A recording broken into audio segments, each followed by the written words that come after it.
பெரும் சிரமத்திற்கு மத்தியில் உற்பத்தி செய்த விளைச்சலை விற்பனை செய்து கொள்ள முடியாமல் வவுனியா மாவட்ட விவசாயிகள் பெரும் சிரமங்களை எதிர்கொண்டுள்ளனர்.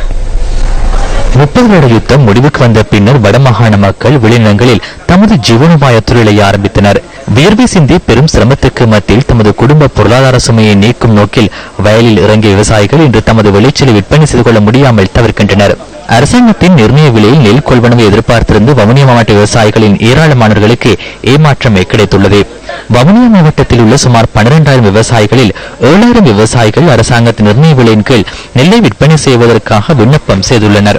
எனினும் வவுனியா மாவட்டத்திலிருந்து நெல் சந்தைப்படுத்தல் சபை 3000 மெட்ரிக் டன் நெல்லையை கொள்வனவு செய்கிறது.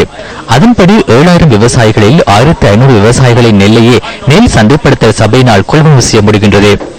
நேற்றைய தரவுகளின்படி 1462 விவசாயிகளிடமிருந்து 28,25,137 கிலோகிராம் நெல்லை கொள்வனவு செய்யப்பட்டிருந்தது. எஞ்சிய 10,000க்கும் மேற்பட்ட விவசாயிகளின் விளைச்சலை யார் கொள்வனவு செய்ய போகிறார்கள்? இந்த கேள்வியை வவுனியா மாவட்டத்தின் கோயில்குளம், செட்டிக்குளம் மற்றும் மடுக்கந்த போன்ற பகுதிகளின் விவசாயிகள் கேட்கின்றனர்.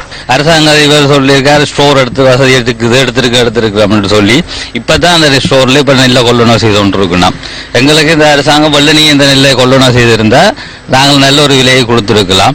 இதை நான் இப்ப அரசாங்க விவசாயிகள் வேலை செய்து தனியாருக்கு எல்லா நெல்லையும் வித்தா பிறகு இப்பதான் கொள்வனவு செய்தாலும் நாங்கள் தனியாருக்கு கொடுத்துட்டோம். நாங்கள் கடன் சுமையில காலதாமதமா எடுக்காம முன்னுக்கே அரசாங்க நெல்லை கொள்வனவு செய்திருந்தா நாங்கள் அந்த இதை ஒரு நல்ல ஒரு விலைக்கு அரசாங்கத்துக்கு கொடுத்திருக்கலாம்.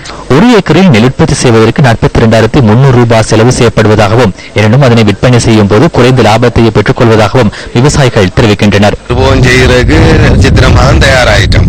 காலபோக வேளாண்மை செய்து வந்த நாங்கள் அவ்வளவு நெல்லையும் வீட்டுக்கு வச்சிருந்து இப்ப சிறுபோக நெல்லையும் செய்து அதுக்கு கடன் பட்டு தான் உழவு காசுலேருந்து செப்பாசலா மருந்துலேருந்து எல்லாம் கடன் பட்டு தான் செய்ய போறோம்.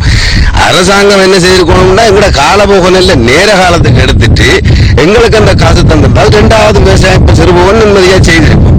இப்ப நாங்க மிஷின் காசு கொடுக்கறதா, வெட்டு மிஷின் காசு கொடுக்கறதா அல்லது மற்ற கடன்பட்ட காசு கொடுக்கறதான்ற திண்டாட்டத்தில் இருக்கிறோம்.